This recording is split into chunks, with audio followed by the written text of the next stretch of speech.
Hai semua, salam untuk kita semua. Pada video kali ini saya akan memperkenalkan diri saya. Pertama-tama, perkenalkan nama saya Febrianti Gian Matthew. Biasanya sih saya dipanggil teman-teman dengan sebutan nama Feby atau Febri. Saya merupakan anak kedua dari 4 bersaudara dan keempatnya adalah perempuan. Dan puji Tuhan, kedua orang tua saya saat ini masih sangat sehat. Untuk pekerjaan ayah saya adalah seorang karyawan swasta, atau untuk lebih spesifiknya adalah seorang pelaut. Sedangkan untuk ibu saya, dia tidak bekerja, alias seorang ibu rumah tangga. Saya sendiri lahir di Kota Batam pada tanggal 3 bulan Februari tahun 2001. Asal saya dari Kota Batam. Di Kota Batam inilah saya dibesarkan dari kecil, dari lahir.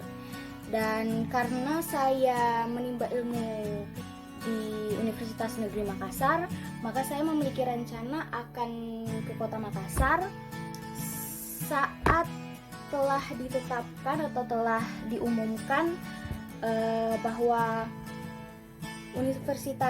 pihak Universitas Negeri Makassar telah memberlakukan perkuliahan tatap muka atau offline. Untuk asli saya dari suku Toraja, kedua orang tua saya Sulawesi Selatan. Selanjutnya mungkin untuk kondisi hari ini atau saat ini, saya merasa cukup happy, senang, dan penuh kasih bisa melanjutkan kehidupan ini dengan penuh sukacita dengan keluarga saya. Selanjutnya untuk gambaran cita-cita saya di masa depan, karena saya telah mengambil jurusan bisnis digital yang menurut saya di mana bisnis digital ini yang sangat-sangat dibutuhkan di masa depan. Karena untuk ke masa depan pun sudah yang namanya berbasis digital itu sudah sangat ada di masa depan. Maka dari itu saya memilih juga jurusan ini untuk saya pelajari lebih lanjut, lebih dalam, agar saya benar-benar mengerti apa sih yang dibutuhkan dunia ini, bahkan paling enggak masyarakat di Indonesia pada saat ini dibutuhkan orang-orang banyak, apalagi pada saat pandemi saat ini. Itulah yang cita-cita yang saya ingin saya raih, menjadi seorang pembisnis yang dimana bukan kita berbicara soal keuntungan yang dipikirkan, tetapi apa yang kita berikan, solusi apa yang kita berikan kepada masyarakat. Dan sebenarnya untuk gambarannya masih random sih. Kalau saya masih banyak, saya ingin berbisnis ini, saya berbisnis ini. Jika melihat pembisnis di YouTube atau bahkan di artikel-artikel di web, saya banyak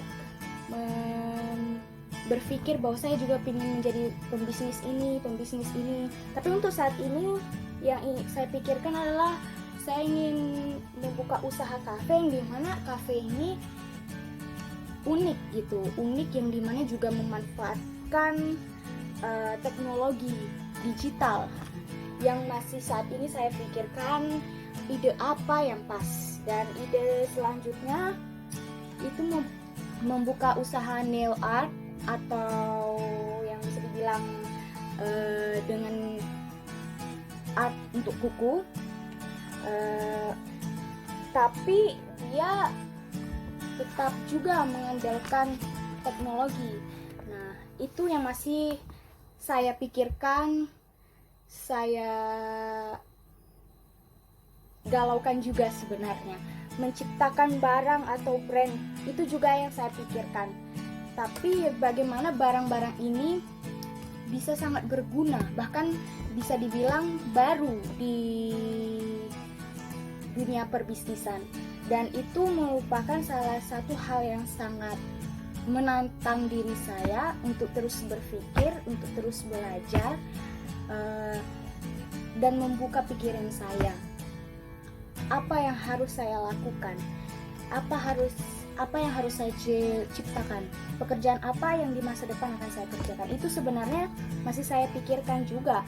Maka saat ini saya masih di semester 3 pun ini, saya masih terus berpikir bisnis apa yang tepat bagi saya. Nah, untuk yang terakhir yaitu mengenai strategi mencapai cita-cita masa depan saya. Sebenarnya kalau berbicara mengenai strategi untuk mencapai sesuatu yang kita inginkan, tidak jauh-jauh dari mana kita harus belajar, berdoa, dan mengasah, mengembangkan skill dan kemampuan diri kita agar kemampuan kita tuh tidak ngestak hanya di situ aja. Kita terus berkembang agar kita memiliki kemampuan itu banyak, kita bisa melakukan apapun yang bisa dibilang multitasking. Tapi sebenarnya bagaimana juga kita untuk mencapai cita-cita itu, strategi yang kita bangun, bagaimana kita bisa belajar itu bagaimana caranya. Untuk belajar saya banyak menonton bisnis yang orang-orang punya, pembisnis, bagaimana mereka memotivasi diri mereka. Saya juga menonton itu untuk saya juga memotivasi diri saya belajar dari video itu. Selain itu saya juga bilang yaitu berdoa. Bagaimana diri kita juga meminta tuntunan Tuhan yang Maha Kuasa untuk menuntun kita, memberikan arahan agar apa yang kita cita-citakan boleh terwujud dan terlaksanakan dengan cara kita mendekatkan diri kita pada Tuhan kita. Dan sudah pasti kita mengubah mindset kita menjadi mindset yang berkualitas. Nah, bagaimana sih mindset yang berkualitas itu? Untuk mindset yang berkualitas sendiri, coba kita berkaca pada diri kita sendiri, apa hal yang kurang baik pada diri kita, dan kita mengubah itu menjadi sifat kita ini menjadi lebih baik, atau membuat hal yang tidak baik pada diri kita itu kita asah untuk kita hilangkan, menjadi kebiasaan-kebiasaan buruk itu kita hilangkan menjadi kebiasaan-kebiasaan baik. Mungkin itu aja sebenarnya perkenalan dari saya untuk saat ini untuk tugas mata kuliah manajemen strategis. Sekian dari saya ucapkan terima kasih.